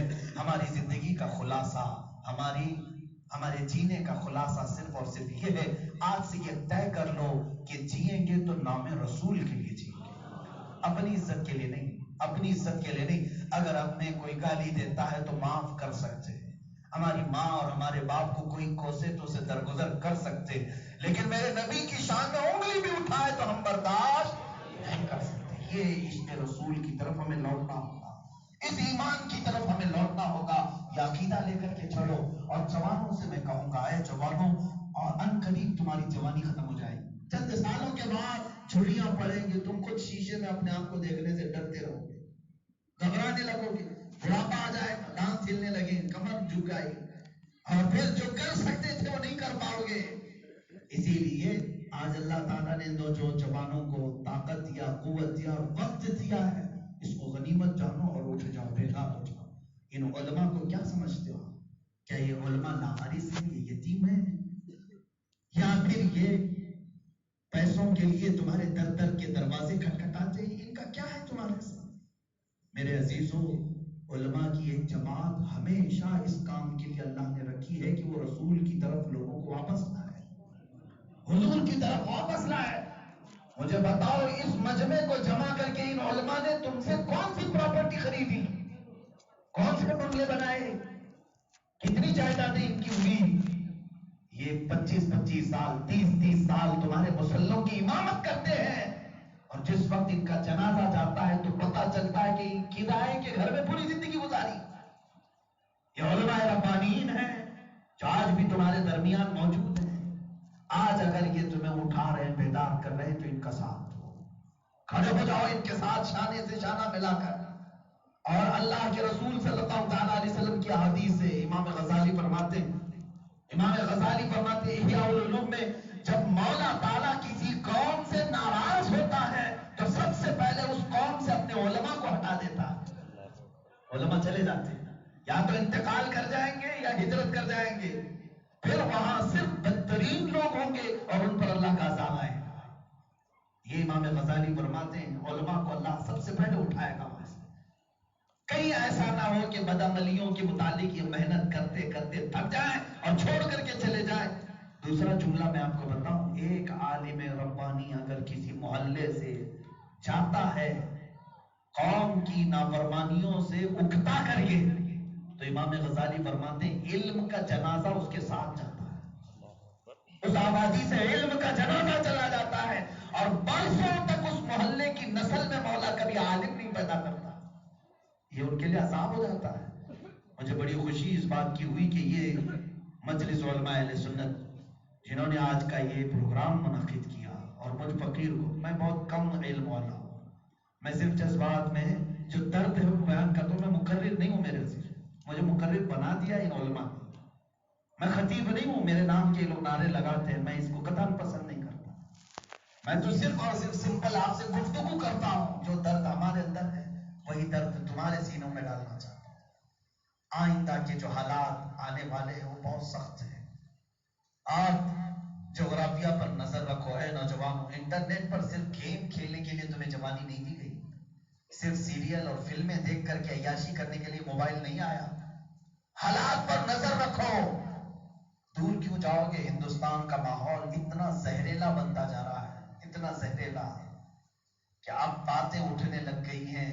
عام لوگ کریں تو الگ بات ہوتی، یہ تو پرانا دستور ہے یہاں کا، لیکن اب جو کرسی اقتدار پر آنے والے، جیت کر کے آنے والے M L A, M P اس طرح کی باتیں کرنے لگ گئے کہ قرآن پر پابندی لگائی جائے. یہ باتیں آ رہی ہیں. ہندوستان میں ہم جی رہے ہیں 25 کروڑ کی تعداد میں، لیکن کچھ لوگ اب یہ آواز اٹھانے لگے کہ ان کی اذانوں کو بند کر دو. الہ آباد ہائی کورٹ سے تو فیصلے بھی آ رہے ہیں کہ اسپیکر اتار دیے جائیں. کس لیے اتنی زور سے آواز سے یہ لوگ بلاتے ہیں؟ 1400 سال سے ہماری آوازیں گونج رہی تھی، آج آ کر کے ہماری آوازوں پر پابندی. کس کا یہ نتیجہ ہے؟ اے سنیو بتاؤ، کس کا نتیجہ ہے؟ کیا مؤذن کا قصور ہے کہ مائک کا قصور ہے؟ میں سمجھتا ہوں یہ مردہ قوم کا نتیجہ ہے. جب قوم کے اندر سے احساس مردہ ہو جاتا ہے تو پھر کتے بھی اس پر بھونکنے لگ جاتے ہیں، کتے بھی بھونکنے لگ جاتے ہیں. دیوار کیا گری میرے خستہ مکان کی، لوگوں نے آنے جانے کا رستہ بنا لیا. یہی حال ہے کہ اگر ہمارا اتحاد آج ٹوٹا تو ہر کوئی ہم کو تختہ مشق بنا رہا ہے، ہر کوئی ٹارگٹ ہم ہی کو کر رہا ہے. ہمیں گولی مارنے کی بات کہے اسے کوئی گرفتار نہیں کرتا، ہمیں ختم کرنے کی بات کہے اس سے کوئی پوچھ تاچھ بھی نہیں کرتا. محض تھوڑے سے گوشت کی بنیاد پر یہاں مار مار کر پیٹ پیٹ کر ختم کر دیا جاتا ہے، اس کا کوئی چرچا نہیں کیا جاتا، اس کا کوئی چرچا نہیں. لیکن ایک داڑھی والا مسلمان کہیں سے گزرتے ہوئے کسی کو ہاتھ بھی لگا دیا تو دہشت گرد ہو گیا، وہ آتنکواد ہو گیا. یہ جو دوہرا معیار یہاں چل رہا ہے، کیا اس کو آپ نہیں سمجھ پا رہے؟ اب بھی نہ سنبھلو گے تو کب سنبھلو گے؟ اسی لیے علامہ اقبال نے آج سے تقریباً 80 سال پہلے کہا تھا، نہ سنبھلو گے تو مٹ جاؤ گے اے ہندی مسلمانوں، تمہاری داستان تک نہ رہے گی داستانوں میں. نہیں تیرا نشیمن قصر سلطانی کے گنبد پہ، تو شاہین ہے بسیرا کر پہاڑوں کی چٹانوں میں. تم کہاں گٹر میں غلاظت میں بیکار کی زندگی میں گزارنے لگ گئے؟ تم کو تو اللہ نے خیر امت بنایا، تم کو رسول اللہ کی محبوب امت میں پیدا کیا، اور تمہارے یہ طور طریقے نہیں ہونے چاہیے کہ تم اپنی زندگی کا ایک 10 سال کا عرصہ لڑکیوں کے عشق میں گوا دو، اور پھر 10 سال کا عرصہ مال حرام حلال سب ملا کر کمانے میں گوا دو، پھر قبر کی طرف جو ہے بے آبرو اور ذلت کے ساتھ نکل جاؤ. یہ امت کا طریقہ نہیں ہے. امت کو اللہ تعالیٰ نے جو اقتدار، جو عزت اور وقار عطا فرمایا ہے، اسے سمجھنے کی ضرورت ہے. اے نوجوانوں، ہندوستان کے ماحول کے اعتبار سے اب حالات اتنے زہریلے ہیں کہ ہماری تعلیم میں زہر آ گیا ہے. ہمارے بچوں کو ایسی تاریخ پڑھائی جائے گی کہ یہ بعد میں چل کر کے پوچھیں گے یہ تاریخ کی شخصیت کون تھے. پہلے تو اورنگزیب کو بھی پڑھتے تھے، لیکن اب اورنگزیب کو بھی دہشت گرد شامل کیا گیا. اب ہم نے تو بچپن میں اپنے اسکولوں میں ٹیپو سلطان کا بھی سبق پڑھا تھا، اب تو وہ بھی غائب ہو گیا. یہ چاہتے ہیں کہ ان کے بہادروں کی تاریخ انہیں کبھی نہ پڑھائی جائے، اس لیے کہ یہ اپنے بہادروں کی تاریخ پڑھیں گے پھر زندہ ہوں گے. انہیں صرف اور صرف عیاشی میں لگاؤ. سب سے زیادہ نشہ کرنے میں ہماری قوم کا ریکارڈ ہے. ممبئی کی سرزمین میں ایک ریہیبلیٹیشن سینٹر میں گیا تھا جو عیسائی چلاتے ہیں، جو نشے کے ایڈکٹ نوجوان ہیں ان کو لا کر کے وہاں ماں باپ چھوڑ جاتے ہیں. ان میں کئی بچے ایسے ہیں جنہوں نے ماں پر چاقو چلائی، کسی نے بہن کو مارا ہے. نشہ کی عادت لگ جاتی ہے، پیسہ نہیں ہے تو کبھی اپنی ماں کے گلے میں سے ہار کھینچ کے گیا. وہ نوجوان وہاں پر موجود تھے. میں گیا تھا معائنے کے لیے. مینیجر بھی عیسائی ہے، کرسچن ہے. وہ کہہ رہا تھا ہم 6 مہینے میں ان کو صحیح کر دیں گے، نشے سے مکت کریں گے. وہ کیا کرا رہے تھے اللہ عالم، عیسائی طریقے سے ان کو ریہیبلیٹیشن سینٹر میں صحیح کر ریفارم کر رہے تھے. اب سنیے، حیرت کی بات اس وقت ہوئی، میں نے کہا یہ نوجوانوں کو میں دیکھ سکتا ہوں، مل سکتا ہوں؟ اس نے کہا اندر تو جانے کے لیے ہم CCTV میں آپ کو دکھاتے ہیں. پورے اسکرین پر دکھایا جوان، پورے تقریباً 16 سال سے لے کر 25 سال تک کے جوان ہیں. اس میں ایک آدھ کوئی بڑی عمر کے ہوں گے، 80 لوگ تھے. یہ میرا اپنا مشاہدہ میں بیان کر رہا ہوں. اس مینیجر نے ہنستے ہوئے کہا مولانا آپ اچھا کی آیت دیکھے، آپ جائیں واپس جا کر اپنی قوم کو سمجھائیں. کہا کیوں؟ کہا یہ 80 میں سے 72 مسلمان ہیں، اللہ اکبر، 8 غیر مسلم ہیں. سب سے زیادہ ہمارے ریہیبلیٹیشن سینٹر میں نشہ سے ایڈکٹ ہو کر کے نوجوان آپ کی قوم کے آتے ہیں. آپ منبر پر کیا کر رہے ہیں؟ میں روتے ہوئے باہر آ گیا تھا، ہمت نہیں ہوئی کہ ان جوانوں کو دیکھوں. اے مسلمانوں، یہ بھی ایک بڑی سازش کے تحت ہمیں نشے میں ڈالا گیا ہے. اس لیے کہ جو قوم نشہ کرنے میں لگ جائے تو پھر وہ کبھی کسی کو سوال نہیں کر سکتی، کسی بادشاہ کے بارے میں پوچھ نہیں سکتی کون کیا کر رہا ہے. نشہ کرنے والا تو کتوں کی طرح پڑا رہتا ہے، اسے کیا خبر ہے زمانے میں کیا چل رہا ہے. اور دنیا یہی چاہتی ہے کہ محمد عربی کے غلام سوئے رہے. اگر یہ بیدار ہو گئے تو دنیا کی نیند حرام ہو جائے گی، دنیا کی نیند حرام ہو جائے گی. سمجھو میرے عزیزو، توبہ کر لو. ان نشہ کے راستوں پر اگر کوئی بچے ہیں تو انہیں واپس لے آؤ اور ان سے کہو اے نوجوان، تجھے معلوم ہے اللہ نے تجھے کون سی امت میں پیدا کیا؟ اس امت میں پیدا کیا جس میں پیدا ہونے کے لیے نبی دعا کرتے تھے. بنی اسرائیل کے نبی دعا کرتے تھے اللہ ہمیں امت محمدیہ میں پیدا کرتا تو کیا اچھا ہوتا.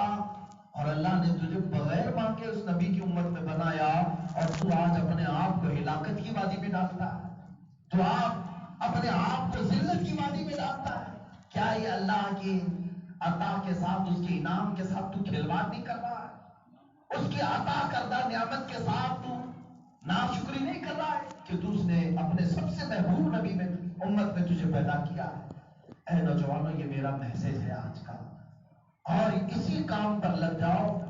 میں سمجھتا ہوں کہ میسور میں اگر 1,00,000 مسلمان ہیں، علماء سے بھی یہی، سب سے بھی یہی گزارش کروں، میں نہیں کہتا کہ پورے 1,00,000 کے 1,00,000 میں صحیح کر دوں گا، میں سمجھتا ہوں کہ اگر 10 بھی عاشق رسول کھڑے ہو گئے، پوری دھرتی کے لیے وہ 10 کافی ہو جائے گا۔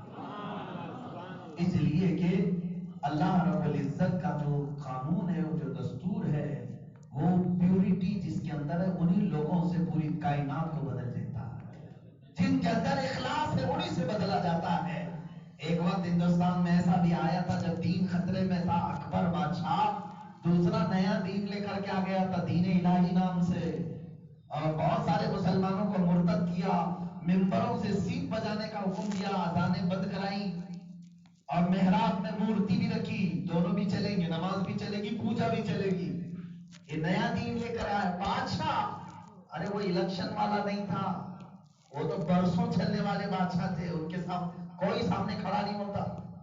ایسے زمانے میں جب بادشاہ نے دین الہی کا اعلان کیا، ایک مجدد الف ثانی کھڑا ہوا، احمد سرہندی فاروقی رضی اللہ تعالیٰ، جوانی میں کھڑے ہو گئے اور کہا کوئی دین میرے نبی کے دین کے بعد نہیں آ سکتا، آئی نئی حکومت، سکہ نیا چلے گا، عالم میں رنگ بدلا، صبح شب ولادت، صبح قیامت تک اگر کوئی چلے گا تو شریعت مصطفیٰ کا سکہ چلے گا، کوئی دوسرا دین نہیں، اذان یہی ہوگی، نماز یہی ہوگی، محراب یہی ہوں گے، سجدے یہی ہوں گے۔ اب اس پاداش میں مجدد الف ثانی کو جیل میں بند کیا گیا، 7 سال تک جیل میں رہے، اور جانتے ہیں اکبر بادشاہ بھی مر گیا، اس کا بیٹا بیٹھا تخت پر، خبر کی لوگوں نے کہ جیل کا تو ماحول ہی بدلا ہے۔ کہا کیا ہوا؟ کہا ایک عالم کو ہم نے 7 سال پہلے بند کیا تھا، اب جا کر کے دیکھ رہے تو سارے جیل کے قیدیوں کو اس نے عالم بنایا ہے، وہاں تو درس قرآن چل رہا ہے، درس تفسیر چل رہا ہے، تہجد کی نماز میں قیدی کھڑے ہیں۔ ارے چوروں کو اس نے علم دین دے دیا، قیدیوں کو اس نے عشق رسول دے دیا، آزاد کرا دیا گیا۔ مجدد الف ثانی کو باہر آنے کے بعد وقت کا بادشاہ جہانگیر پوچھتا ہے میں آپ کی بڑی قدر کرتا ہوں، آپ کی کوئی خواہش ہے تو بتائیں۔ مجدد الف ثانی اس وقت کہتے ہیں ایک ہی خواہش ہے اس فقیر ربانی کی کہ تیرے باپ نے جو نیا دین قائم کیا اسے ختم کر اور دین مصطفیٰ کو دوبارہ آباد کر۔ بادشاہ نے آپ کی بات کا مان رکھا اور اعلان ہوا۔ جانتے ہیں ہندوستان پر دین اسلام پر خطرہ آیا تھا، کروڑوں کی تعداد میں اس وقت بھی مسلمان تھے، لاکھوں کی تعداد میں مسلمان تھے، لیکن اللہ نے اسلام کو زندہ کیا تو ایک مرد قلندر کے ذریعے کیا ہے۔ تو حقیقت میں یہی بات ہے، لاکھوں ہو تو کوئی مطلب نہیں، ایک ہو لیکن مصطفیٰ کریم پر مر مٹنے والا ہو۔ جب ہندوستان میں علماء کی بھی تعداد بہت تھی انگریزوں کے زمانے میں، لیکن جانتے ہیں دیوبند سے اور ندوہ سے کئی جگہوں سے فتوے کیا آ رہے تھے، انگریز ذل اللہ ہے، اللہ کا سایہ ہے، اس کی فرما برداری کرو، اس کی تابع داری کرو، یہ سب فتوے بھی آ رہے تھے۔ علماء سب ایک طرف بات کر رہے تھے اور ایک فصل حق خیر آبادی انگریزوں سے جہاد کی بات کر رہا تھا۔ یہ ہے علماء حق کی علامت۔ اللہ رب العزت چند ہی لوگوں سے پورے کائنات کو بدلتا ہے۔ اور جب عشق رسالت کی بات آئی، میرے آقا صلی اللہ تعالیٰ علیہ وسلم کے نام پر کس قدر ہرزہ سرائیاں ہو رہی تھی، کتابوں میں زہر بھرا جا رہا تھا، آج بھی وہ کتابیں چھپی ہوئی نہیں چھپی ہوئی ہیں۔ میرے نبی کے علم غیب پر سوال، میرے نبی کے حاضر و ناظر ہونے پر سوال، ان کے اختیارات پر سوال، ان کی عزت پر سوال۔ لکھنے والوں نے یہاں تک لکھ دیا نبی کا خیال نماز میں آ جائے تو گدھے اور بیل کے خیال سے بدتر ہے، یہاں تک لکھ دیا کہ نبی کا علم پاگلوں بچوں بلکہ شیطان کے برابر بھی نہیں ہے۔ یہ کتابیں آج بھی ہیں، چیلنج کے ساتھ کہتا ہوں سنی مسلمانوں، جاؤ مارکیٹ سے اٹھاؤ اور پڑھو، اگر میں جھوٹا نکلوں تو میری گردن قدم کر دینا۔ یہاں علماء موجود ہیں اور ان کے پاس آ کر اس کو کنفرم کر لینا۔ یہ کتابیں لکھی جا رہی تھی، اس وقت بہت ساری خانقاہیں بھی تھی، بہت سارے مزارات بھی تھے، یہاں ہزاروں کی تعداد میں مسجدیں بھی تھی، تاجدار کی طرف سے آ رہا تھا.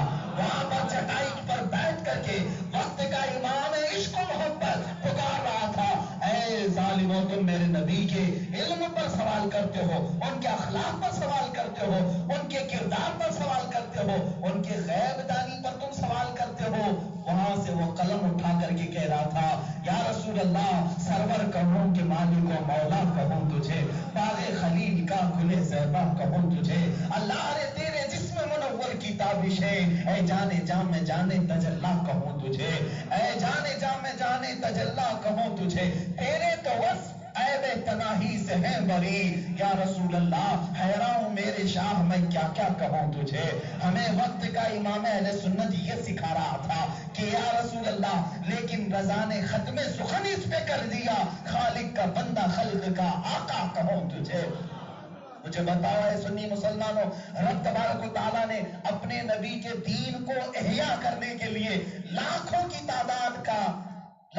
تعداد کو نہیں فرمایا، بلکہ ایک مرد قلندر کو اٹھایا اور وہ اپنے قلم کی نوک سے مسلمانوں کے عقیدے کی حفاظت کیا.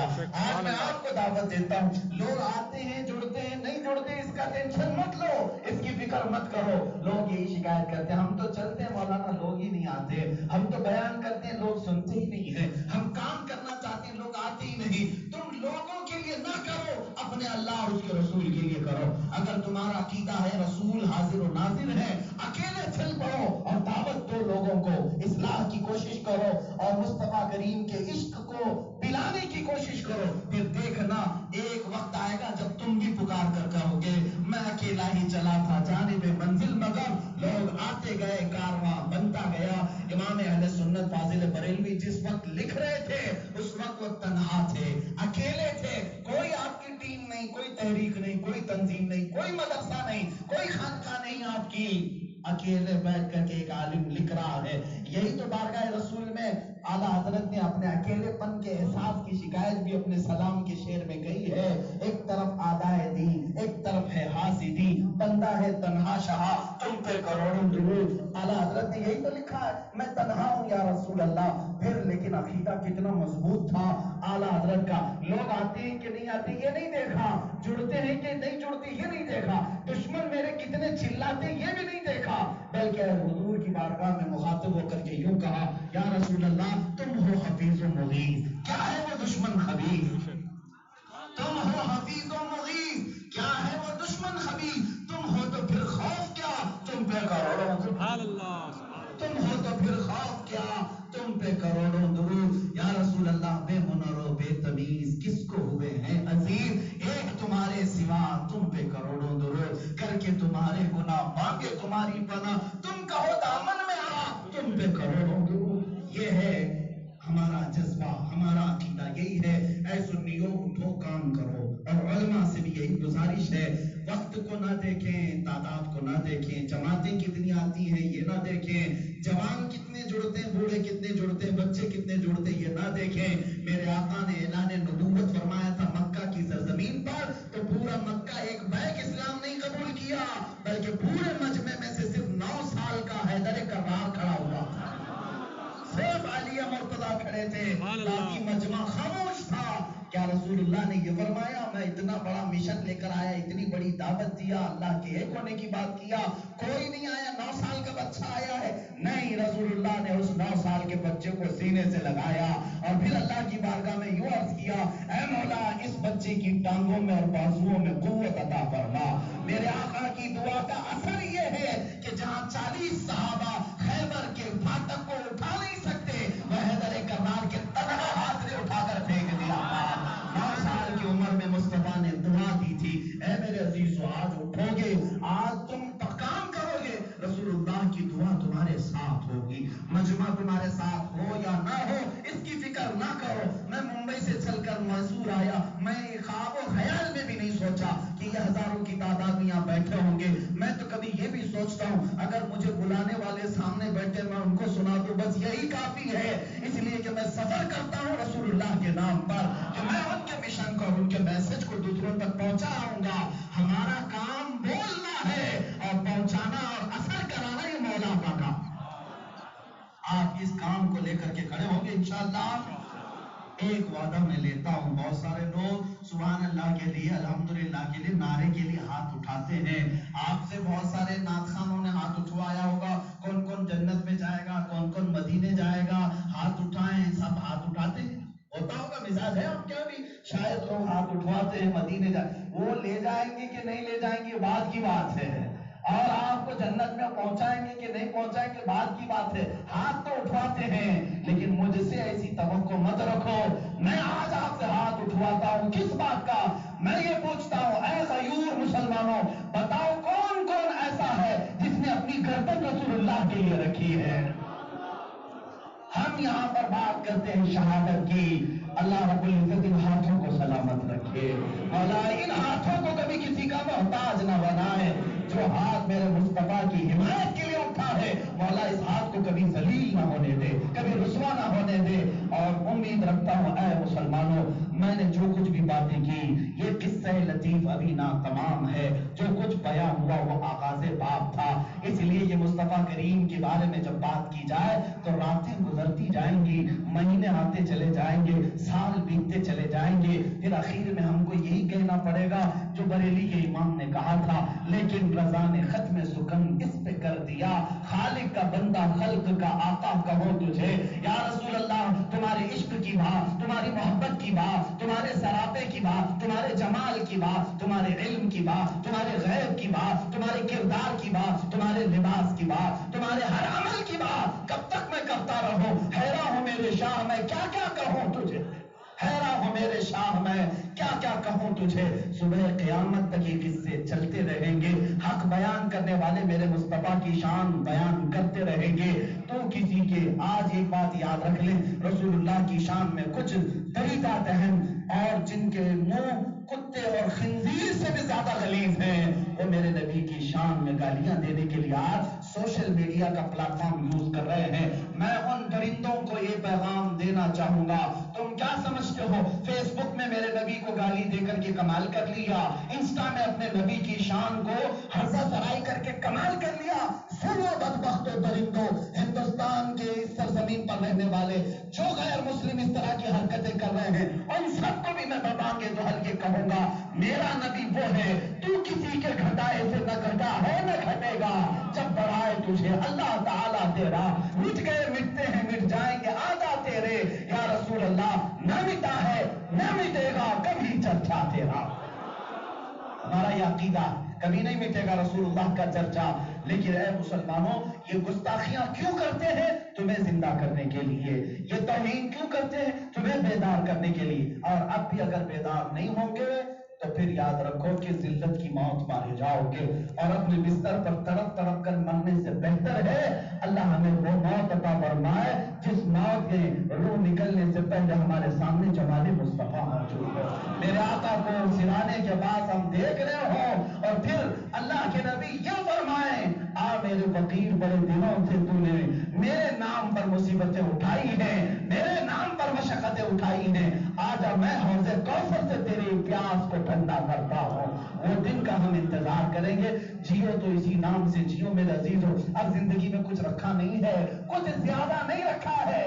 کچھ کر کے بھی تم جاؤ گے وہیں پر جہاں قبر میں تمہیں فرشتے جھنجھوڑ کر پوچھیں گے، بتا اے آنے والے ان کے بارے میں دنیا میں کیا کہتا تھا. آج اگر تیاری کر لو گے تو قبر میں مسکراتے ہوئے کہو گے ہاذا رسول اللہ فدا کا ابی و امی یا رسول اللہ. یہ اللہ کے رسول ہیں جن پر میں اپنی ماں اور باپ کو قربان کرتا تھا. لیکن آج اگر اس رسول کی وفاداری نہیں کرو گے تو قبر میں بھی پچھتانا پڑے گا، حشر میں بھی پچھتانا پڑے گا. جاؤ گے تو کہاں جاؤ گے؟ مدد مانگو گے تو کس سے مانگو گے؟ وہ رسول کا حال قیامت کے دن یہ ہوگا، خلیل و نجی مسیح و صفی، سبھی سے کہیں کہیں نہ بنی. خلیل و نجی مسیح و صفی، سبھی سے کہیں نہ بنی. یہ بے خبری کی خلق پھری کہاں سے کہاں تمہارے لیے. بڑے بڑے نبی وہاں حضور کے بارگاہ میں کھڑے ہوں گے، وہاں پر بھی تمہیں پہنچنا ہی ہوگا. اور قبر میں 3 سوالوں میں ایک سوال تو حضور کے بارے میں ہی کیا جائے گا، ان کے بارے میں کیا کہتا تھا. اور ہم نے بزرگوں سے پڑھا ہے، سنا ہے، بزرگوں نے لکھا ہے اگر حضور کے طریقے کو چھوڑ کر دنیا میں دوسرے طریقے پر چلتا تھا، جس آیت سے میں نے اپنی تقریر کو شروع کیا تھا اسی پر میں بات ختم کرتا ہوں. جس نے زندگی میں رسول کے طریقے کو چھوڑ کر دوسروں کو آئیڈیل بنایا تھا، جب قبر میں اس کو تیسرا سوال کریں گے فرشتے اور وہ رسول کو دیکھ رہا ہوگا، حضور ہر ایک کی قبر میں ہوں گے اپنے ہر ایک کی قبر میں ہوں گے اور دیکھ رہا ہوگا، میرے آقا فرمائیں گے خبردار اپنا چہرہ پھیر لیں گے، میری طرف منہ مت کرنا، حضور اپنا چہرہ پھیر لیں گے اور کہیں گے میری طرف دیکھنا مت، کیوں؟ حضور پاک فرمائیں گے آج کیوں میری طرف دیکھتا ہے جبکہ دنیا میں تجھے کسی اور کا چہرہ اچھا لگتا تھا، تو کسی اور کا عاشق تھا، کسی اور کے کردار پر چلتا تھا، تجھے رسول کے کپڑے اچھے نہیں، داڑھی اچھی نہیں لگتی، تو آج کیوں قبر میں حضور کو دیکھ رہا ہے؟ اگر جانو مسلمان حضور نے اپنا چہرہ پھیر لیا تو اس دن کس کو پکارو گے، کس کو بلاؤ گے؟ کوئی ہے اور جس کو پکارو گے؟ اسی لیے میں تقریر کو ختم کر رہا ہوں اس بات پر، میرا امام عشق و محبت بہت پہلے ہمیں یہ سمجھایا تھا، پھر کے گلی گلی تباہ ٹھوکریں سب کی کھائی کیوں، دل کے گلی گلی تباہ ٹھوکریں سب کی کھائی کیوں، دل کو جو عقل دے خدا تیری گلی سے جائے کیوں؟ اور اے مسلمانوں سب کو میں یہ میسج دیتا ہوں، آج لے ان کی پناہ، آج مدد مانگ ان سے، پھر نہ مانیں گے قیامت میں اگر مان گیا، انہیں جانا انہیں مانا، نہ رکھا غیر سے کام، انہیں جانا انہیں مانا، نہ رکھا غیر سے کام، للہ الحمد میں دنیا سے مسلمان گیا۔ اللہ شہر میسور کے سنی خوشبخت مسلمانوں کی حفاظت فرمائے، مولا ان کے چہروں کو سلامت رکھے، ان میں سے جو بھی راستہ پھٹکے تھے مولا تجھے تیرے حبیب کا واسطہ ان کے قدموں کو استقامت عطا فرما دے، دین پر اور سنیت پر استقامت عطا فرما، اے رب ذوالجلال شہر میسور